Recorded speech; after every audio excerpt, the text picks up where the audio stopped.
Tell me when we're ready. 18. Yeah, that was committee day. I'd like to call the May 18th, 2020 Commissioners meeting to order, and according to our agenda, Vice Chairman Joe Miller has got our allegiance and our invocation. Pledge allegiance to the flag of the United States of America and to the republic for which it stands, one nation, under God, indivisible, with liberty and justice for all. Right here with the priest. Our most gracious Heavenly Father, we thank you for another beautiful day. Lord, we ask that you look down over this board and give us your wisdom to help us do what's best for the citizens of this county. Lord, we also ask that you look after this country, look after the people that are fighting this horrible disease that has come into our midst. Give our scientists the brains and the willpower to find a vaccine to help people survive this thing. Lord, look after the world, because everybody on the planet is going through this same thing. We ask you to look after the citizens of Harnett County, look after the ones that have lost loved ones to this disease. We ask that you do all this in the precious name of Jesus Christ. Amen. Amen.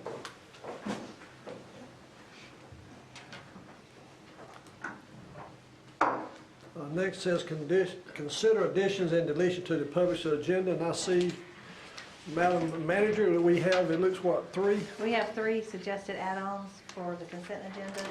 4J, I would recommend, is the proposed acceptance by Harnett County of 154.10 acres Harefield Farm real property tract conveyance from the United States of America. This is known as the Harefield tract. And then item 4K is the COVID-19 telework grant award from Triangle South Workforce Development Board. And then 4L is the Workforce Development Board Department would like to request the review and approval of an amendment to the contract for fiscal year 2019-2020 with the Triangle South Workforce Development Board. Okay, do we have a motion to accept these add-ons to the consent agenda? I make a motion that we approve the agenda as amended. Got a second? The motion was made by Commissioner Springle, and it was seconded by Commissioner McCoy. Is there any discussion? I'm going to remind our commissioners we'll have to poll our votes now because people can't see us taking the vote. Commissioner Miller. Aye. Commissioner Springle. Aye. Commissioner Johnson. Yes. Commissioner McCoy. Yes. Commissioner Penny. Yes, that's unanimous. Do I have a motion to approve the consent agenda? Mr. Chairman, I move that we approve the consent agenda as published. As amended. As amended, excuse me. That was Commissioner Joe Miller. Do we have a second? Commissioner Barbara McCoy, second. Commissioner McCoy seconds. Going to poll us again. Vince, you made the motion. I assume you're voting for it. Commissioner Miller, is that Yes. correct? Yes, sir. Commissioner Springle. Yes. Commissioner Johnson. Yes. Commissioner McCoy. Yes. Commissioner Penny votes yes. It's unanimous. Do we have any appointments? Yes, sir. Got several today. My computer will play with me. On the Board of Health, Harnett County Director recommends that Gail Adams be reappointed to serve as the public member of this board. Historic Properties Commission, Moses Gallion requests appointment as District 3 representative. His application was in the power packet. Donna Johnson would like to be reappointed to serve on this board. Southeastern Economic Development Commission, Stanley K. Price is interested in being appointed to serve on this board as a minority representative for Harnett County on this commission. And that comes in the form of a motion, Mr. Chairman. Do we have a second? Commissioner Springle, seconded. Going to poll it again. I assume you're going to vote in favor of Commissioner Miller. You've been that you made the motion. Yes, sir. Commissioner Springle. Yes. Commissioner Johnson. Yes. Commissioner McCoy. Yes. Commissioner Penny's yes. That's unanimous. Next, we have a presentation of the county's audit for the fiscal year 2019-2020. Matt Braswell, Martin Starnes Associates, CPA. So who will be making that presentation? Hello, can everyone hear me? Yes, we hear you. We didn't see you, but Thank we hear you, you. and yes, good evening, Chairman, members of the board. My name is Matt Brazel. I'm your independent auditor for Martin Starnes. I'm the manager. I've been with Martin Starnes about 12 years, and just wanted to go over your audited financial statements. I know this is a little bit different.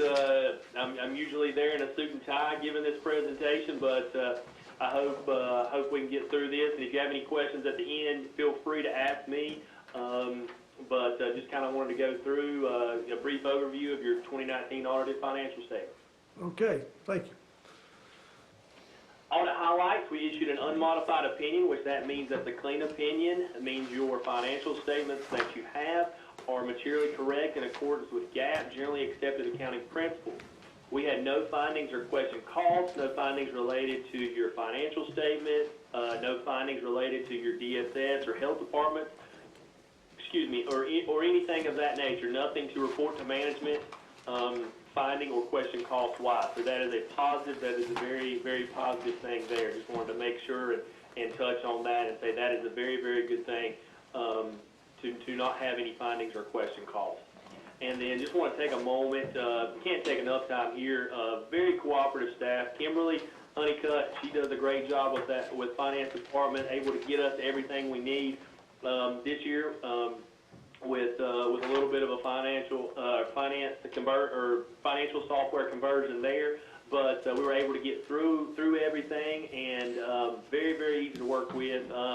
It was a group effort everywhere from Kimberly and her finance staff to DSS, to health department, to Paul, the county manager.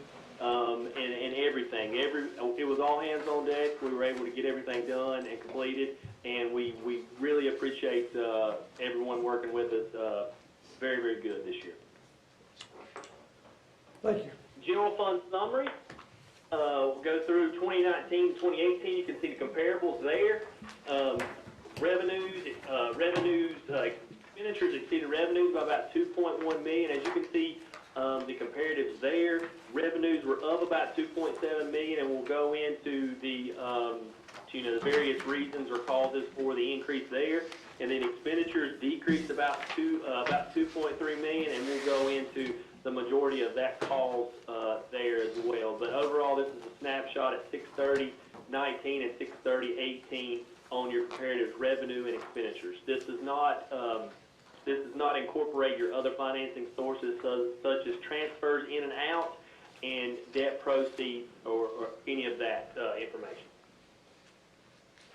All right. Total fund balance in the general fund. This is total. This is not unassigned. This is just total fund balance altogether. So overall, you can see a slight increase from 17 to 18, a slight increase from 18 to 19 there, from about $400,000 to about 43.6. So this is your total fund balance in your general fund as of 6/30/19. And want to go through your general fund fund balance position here and break down what all is restricted, what all is assigned, and give you your unassigned fund balance as of 6/30/2019 and compare that to 2018. So as from the previous slide, your total fund balance is 43.6. You have to take out your non-spendables, which is your prepaids and inventory, and then your stabilization by state statute. This is required by state law to be restricted. This is, in essence, your accounts receivable, money that you have not received in yet that is not available to be used as fund balance. Then your assigned fund balance, this is what you budgeted to appropriate in the next fiscal year's budget. So that $2.4 million is what you appropriated in your 2020 budget. So that amount is assigned in your 2019 financial statement to come up with your unassigned fund balance of roughly $29.7 million. And you can see from your unassigned fund balance in 2018 that is a decrease of about 2.5 there. And the main cause of that is your stabilization by state statute increase about $900,000. That is accounts receivable increase there. And then your assigned fund balance, this is the main reason for the decrease in your unassigned, is your assigned fund balance. That appropriation of your fund balance for the next fiscal year, it increased by about $2 million. So in 2018, you had assigned in your original budget or appropriated about $400,000, and then in 2019, you got about 2.4. So that is the main cause of the decrease in your unassigned fund balance. And this will show your unassigned fund balance as a percentage of expenditures. This is what we like to show as your reserves on hand. As you can see, basically we're taking your unassigned fund balance from the previous slide and dividing that into your expenditures for 2019 and 2018 to come up with reserves that you have. And so a kind of a good rule of thumb is 8% is 1 month expenditures on hand. So you have exactly 3 months supply on hand in 2019. So overall, very, very comparable to the prior year. A slight decrease of about 1.5%, but overall, not much change there. Since your expenditures decreased from 18 to 19, that is why there's not as much, even though your unassigned fund balance, decreased about 2.4, your expenditures also decreased about 2.3 or 2.4 million to come up with your reserves is fairly comparable to the prior year. Now we're going to go into your top 3 revenue sources. Property tax increase for 2019 of about 2.7, 2.8 million, or about 4%. Overall, an increase in your levy for registered motor vehicles and real property as well. So overall increase in both of those areas for your property tax. Other taxes and licenses, this is going to be pretty much entail your local option sales tax. So you increase about 1.8 million or about 7%. And overall in fiscal year 2019 there, we've seen about a 6 to 8% increase across the board in most counties that we have done. So this is very comparable and in line there. So, but overall, across the state, sales tax had come in very good for 2019. Restricted and governmental, this is very, very, very comparable to the prior year, almost less than 1% change there. This entails your federal and state grants, various restricted funds that are restricted for a particular expenditure there. So these funds have to be specifically used for certain specific areas. So this is mainly your federal and state grants for DSS related, health department related, and just your various grants that you get in for throughout the year. Next, we'll go into your top 3 expenditures. As you can see, human services decreased. This is the majority of your decrease in expenditures. If you remember the first slide when we compared 2019 to 2018, your expenditures decreased about a little over $2 million. This is pretty much the majority of it here. The main cause for the decrease of about 2.1 million or 9% is due to the decrease in DSS funding related to daycare.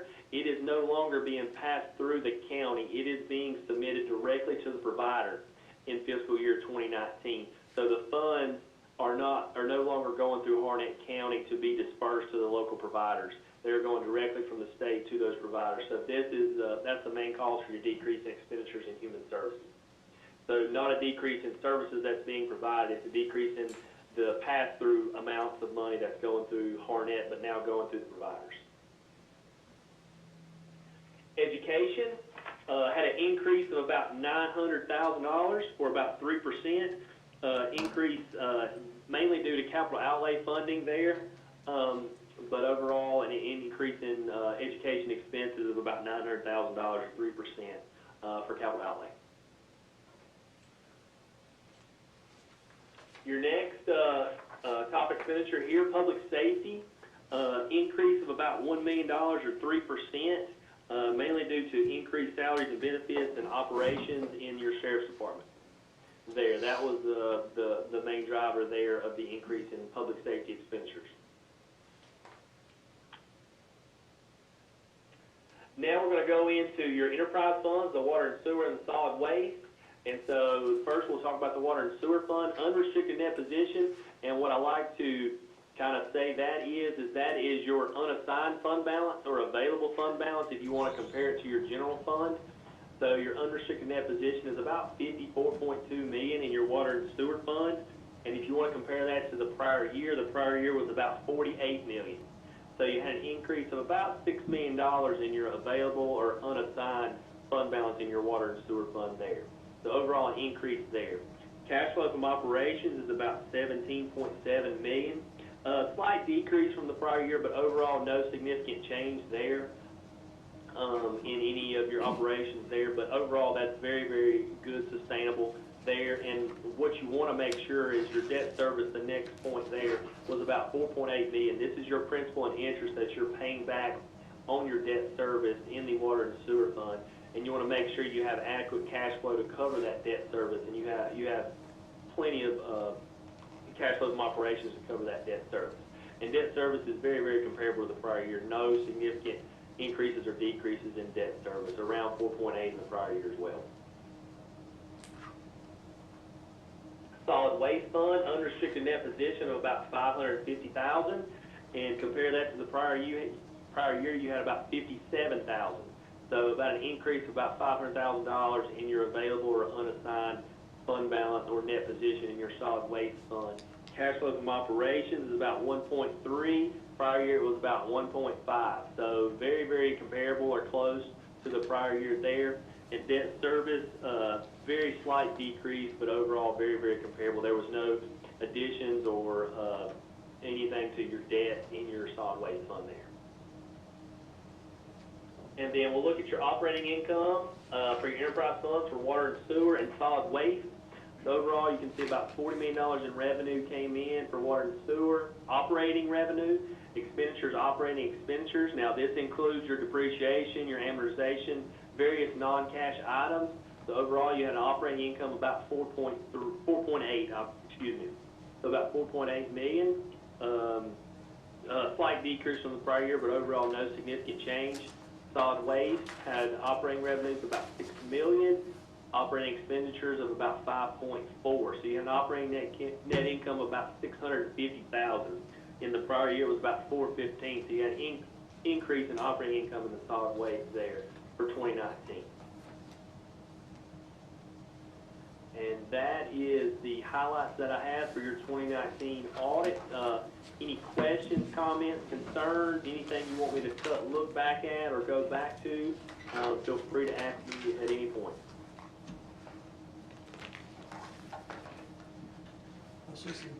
I see some people shaking their heads no, but I haven't seen, has anybody got anything they would like to, any comments, any questions? I looked through it anyway. Yeah. And if you do, I know the audit report, it's, I've got it in front of me, it's about 200 and, your county's report is one of the largest in the state of North Carolina. I know it's got a lot of information in it, but if you would take the time to go through your finance department, your finance staff, everyone involved in this has put a lot of time and effort into this report. Kimberly Honeycutt and every one of her staff. If you have a little bit of time, or I would say if there's something that is important or that gives you the crash course or the highlights of everything that went on for fiscal year 19, I would look at your management discussion and analysis.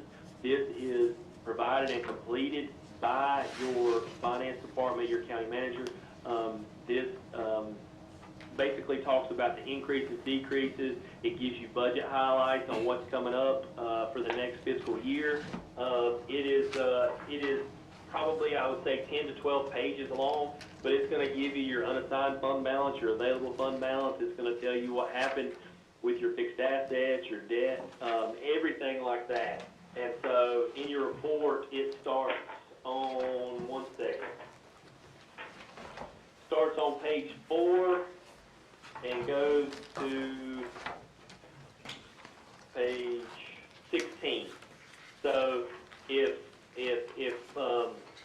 that's what I would look at if you want to, out of the 250 pages of information you have there, that was going to give you everything in a nutshell that went on for fiscal year 19 for the most part.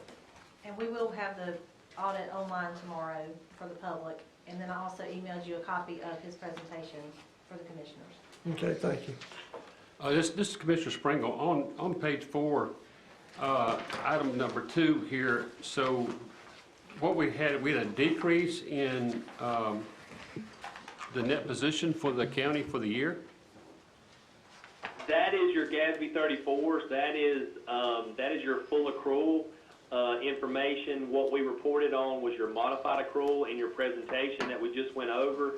So Exhibit A and B, that is going to be your full accrual for your governmental fund. So that's when you incorporate all your fixed assets, all of your debt for the entire county. That's full accrual basis, yes, Exhibit A and B. That is got your depreciation, that's got everything in it there. But what we went over was modified accrual, where you do not have fixed assets, you do not have your liabilities, different things like for your long-term debt. So overall, if you look at Exhibit B in your financial statements, that's where that will tie to. But the main information that you will need to look at there, I would go to, like, say, about the fourth point there, governmental funds, combined ending fund balance of 66. This is going to give you your unassigned, and then the next point will give you the unassigned that we talked about, the 29,737 amount. If I would say if you wanted to look at your full accrual, Exhibit A and B, that would be something that me or Kimberly would need to sit down and discuss with that one, because that does include full accrual basis there. So basically, we had no money left over for the year? No, that's not what that means. Okay, tell me where to No, find sir. that. I would say look at Exhibit C. Let's go to page 20. Page 20.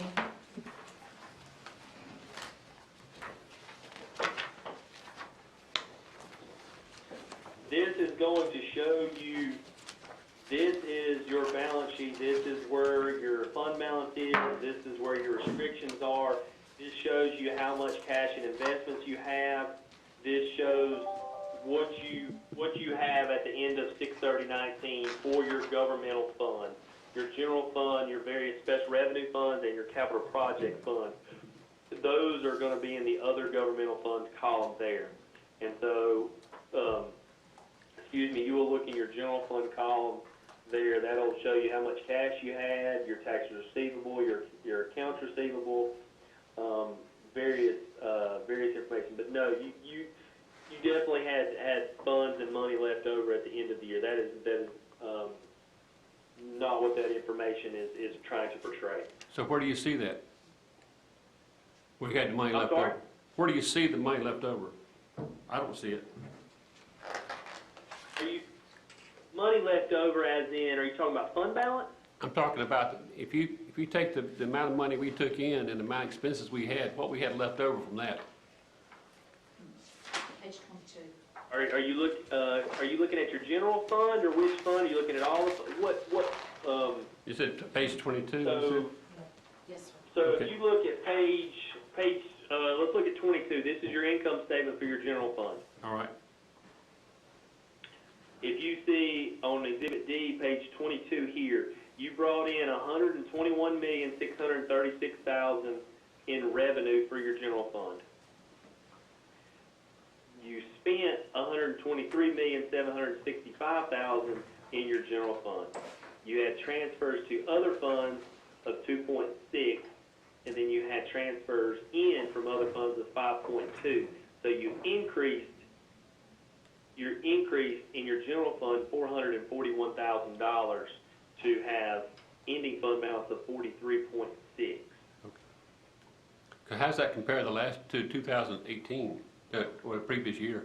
Do you know? 2018, if you'll go this slide right here, that's the 441 that I just spoke about. So you had 43,178 in 18, and now you have 43,620 in 2019. Okay. So from 17 to 18, we had an increase, but we didn't have as much of an increase from 18 to 19. Is that correct? Yes, sir. Okay, Yes, sir. all right. And Yes, part of that, sir, you are correct. and just so you know, part of that is a lot of the capital projects that we did, that Right. we had kind of put off, is where some of that money went. Okay, all right. Okay, Yes, you had transferred out of roughly 2.6 million, so that was an increase, and that's what Paula is talking about there to your capital projects, especially your different projects that you've got going on within the county. So that contributed to not as quite a significant increase from 18 to 19 as in 17 to 18, because in 2018 the transfers to other funds were not as large as in 2019. right, okay, thank you. Yes, sir. Anyone else got any questions? The end of that includes schools, the schools and all? None of that. Is any of that the schools? No, ma'am, No, that's all just general fund. It's all just general fund? Yes, Yep. ma'am. And remember when you were working on the fund balance policies and all of the different policies and the percentages, and then there was a determination of any amount over your, excuse me, I'm sorry. Remember when you were approving the policies, fund balance percentages, what to do with the excess overage, and Yeah. then you're setting aside. And remember I told you, over the past several years, we have deferred capital only to come back and, have to spend more because we're trying to save money and we just didn't have the revenue income. So what we've been doing is we have actually set that money aside. So now what you are seeing is us actually spending that money on capital so that the sheriff has the cars that he needs. EMS has the ambulance that they need. We're setting money aside for debt. Now you should start seeing that activity level out because now we've come full circle. Right. Okay. Any other comments? Seeing none, thank you for your presentation. And when we Yes, sir. get a few minutes, we'll read this novel you gave us. Yes, sir. I appreciate it. Thank you very much for your time, and I appreciate it. I apologize for not being able to be there in person, but I know we're trying to keep safety first here and keep everyone healthy, and I hope everyone stays healthy, and hope everyone gets through this. Thank you a lot. Thank you for your presentation. Thank you, sir. Our clerk to the board, Ms. Wheeler, reminded me that I forgot public comments. So at this time, if there's anyone who would like to make a public comment, of course, obviously there's no public here. Someone's calling in, wants to make a public comment, now is your time. State your name and address, and you have the floor. Hearing no activity, we will move on to number 7, a public hearing on Harnett County 2020-2021 budget.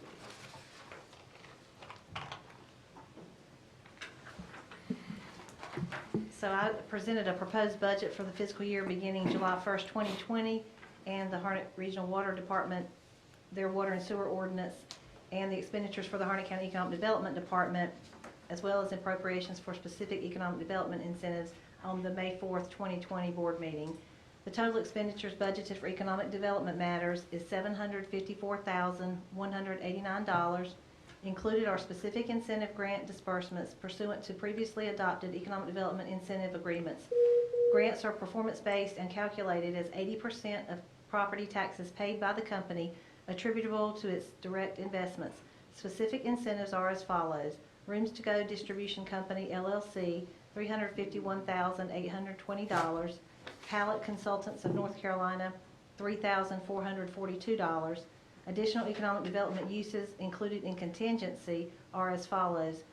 $6,425 advertising and marketing, $4,050 specialized economic development legal assistance, $8,000 economic development website redesign, $4,000 economic development summit and industry appreciation event, $46,558 grant match funds as follows.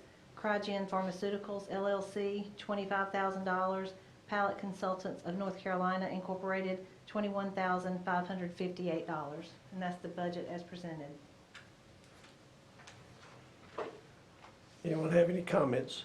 I do have a question on the economic development website redesign. Do we send that out? Contract out with that to a company? We do, and the last time we did it as well, what we usually, it's a collaborative effort between you and the outside contractor, because you have to provide the content and they do the design, and we just feel like it needs to be updated again. That's something that we need to constantly be doing. We did it a few years ago, more of an in-house. We didn't really pay an outside, we paid an outside developer, but we didn't put the whole thing out. So I think this time it's gonna be a total redesign through a third party. Is there any way that Campbell College could offer us some help, or? We can ask, we've actually asked for an intern from Campbell to help with several social media as well as website, but yes, we can definitely do that. Good idea, Joe. Any other comments? Well, it said public hearing, we didn't actually open a public hearing, so, You gotta open it, oh, now we've got to do it. yes. Now we will open for a public hearing on the proposed budget for the fiscal year July the 1st, 2020. I need a second for that. No, you have to just ask for comment. There's no comment included back. Okay. Is there any comments?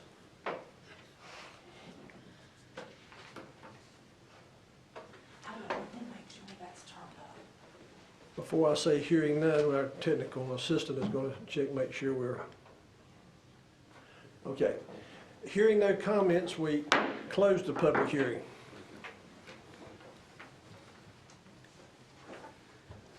I guess now we have the county manager's report. Correct. If you notice in front of you, we have some dates of interest for you. This is a reminder that on Wednesday, May 20th, from 9:30 to 12, is the virtual county assembly day. You know, we usually go to Raleigh and visit with all our legislators, and they're having it virtually this year. So that's this Wednesday from 9:30 to 12. And then Monday, of course, is the Memorial Day holiday. And just so you know, instead of having a Memorial Day event over at the Veterans Park, they're going to do a virtual ceremony. They're going to lay the wreath and just play taps and do some things like that, just so that we can still have some way to honor our veterans. Tuesday, again, will be a work session at 9, and then next Friday, May 29th, is the virtual coffee talk through the North Carolina Association of County Commissioners from 10 to 11 for our district, districts 3, 4, 5, and 6. And then you have in front of you, I wanted to just go over the Harnett County COVID-19 case information. John Rouse presented with an update of the detailed information for Harnett County. So the website for DHHS actually showed 247 cases, but that was incorrect. In Harnett County, we're still at 245 cases, and unfortunately, we've had 20 deaths, and 14 of the 20 have been at Universal. How many? 14? 14 of the 20 have been at Universal Healthcare in Lillington. Have we had it, Commissioner McCoy, have we had any others at any of the other? I think there's one more that we have, but it was just workers. It was no inpatients. No inpatient? Mm-mm. And no other outbreaks. An outbreak would be 2 or more cases, and we haven't had another outbreak. And then this just shows you the cases by day of the event, the daily count, the cases per week, and then the gender. This is the information we gave, and we should have this up on the website as well on our COVID-19 page. And it's also included in the press release that we put out. So we had 2 cases reported today? Am I reading this right?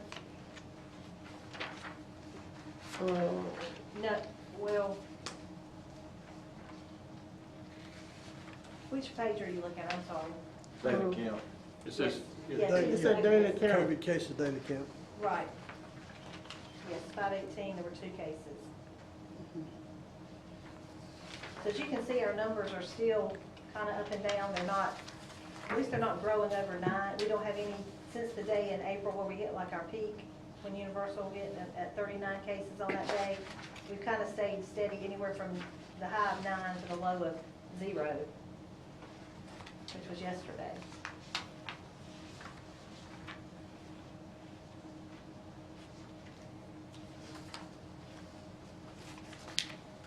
And that's all I have for the manager's report.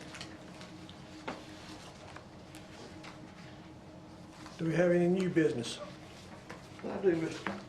Chairman. I got a phone call today from, Mr. Morris with the school board. And the Irwin Elementary School demolition, is just about complete. I rode there, I guess it's been 2 weeks ago I rode through there, and there was still a huge pile of brick. According to him, it's just about complete, and the builder is wanting to start with the grading, and June 1st to be on schedule, start with the grading and so they can go to work building the school. The question that he had for me that I'm bringing to y'all, and I've talked a little bit with Kimberly earlier, was, are we in a situation where we're not selling the bonds till June the 30th, if I'm correct? Is that correct? That's correct. And they're wanting to start June 1st. Well, that puts the county liable for, I guess, the first payment due, or the first draw due on the contract. And you told me 60 days?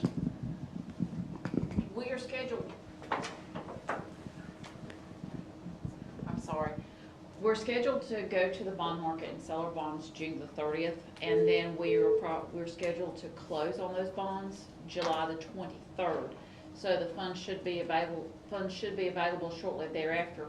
But there's one thing that I would urge caution.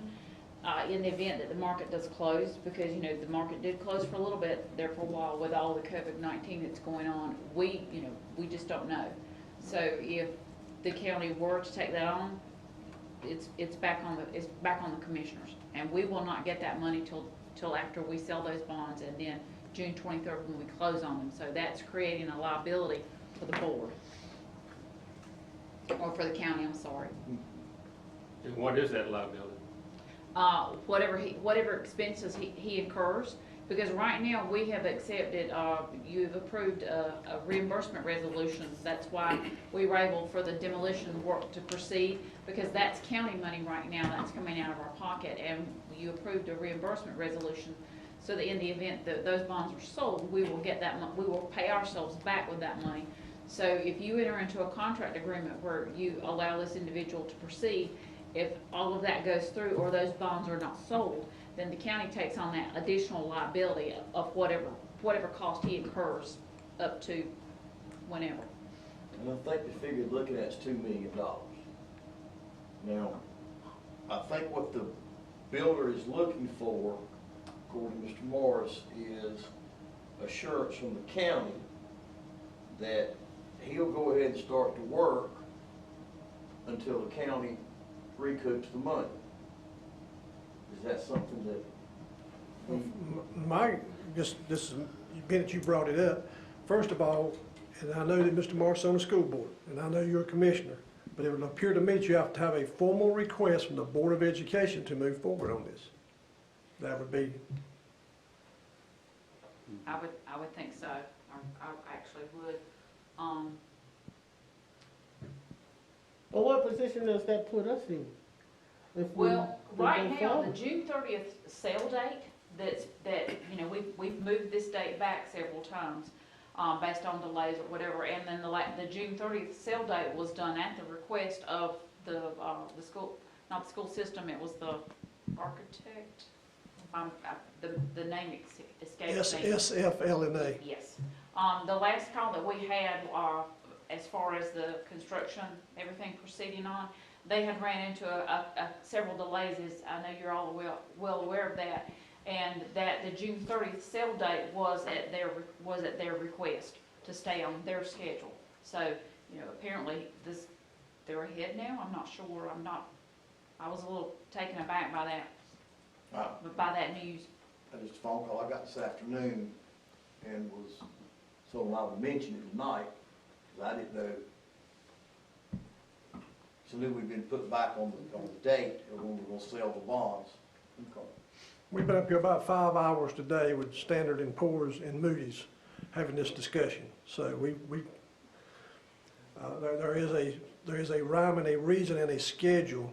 And of course, the bond rating agencies won't give us their reports until the 15th of June, verbally, for us to do what we've got to do by the 30th of June.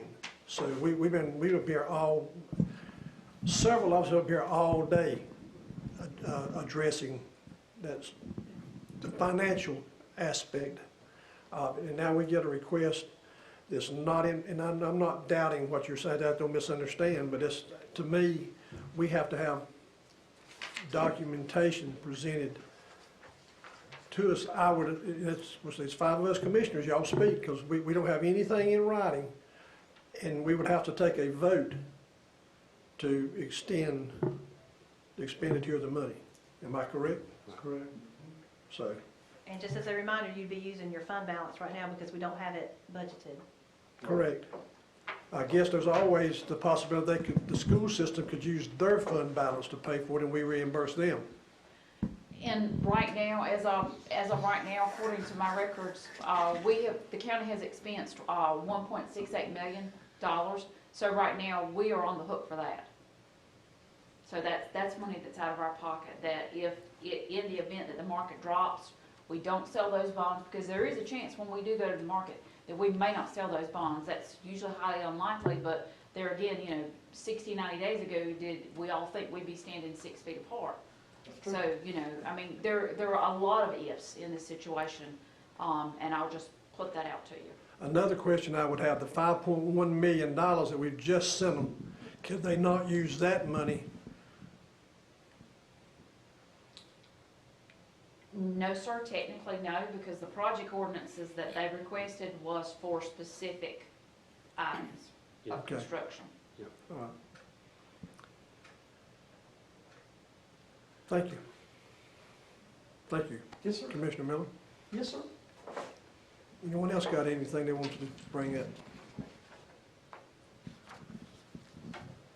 I'm assuming that was not in form of a motion? No, sir. No, sir. It was just a question. Okay. Just a question. Just information. Thank you, sir. Passing it on. Any other business? Do we have need for a closed session? We do not. Our attorney, Dwight Snow, said the answer was no for a closed session. So that means we can consider a motion to adjourn. Consider it moved. Commissioner Miller made the motion. Commissioner McCoy, Commissioner second. McCoy seconded. I'm assuming I don't have to poll those two. Commissioner Springle. Agree. Commissioner Johnson. I agree. Commissioner Penny agrees. We are adjourned. All right. You didn't go to that, the meeting we had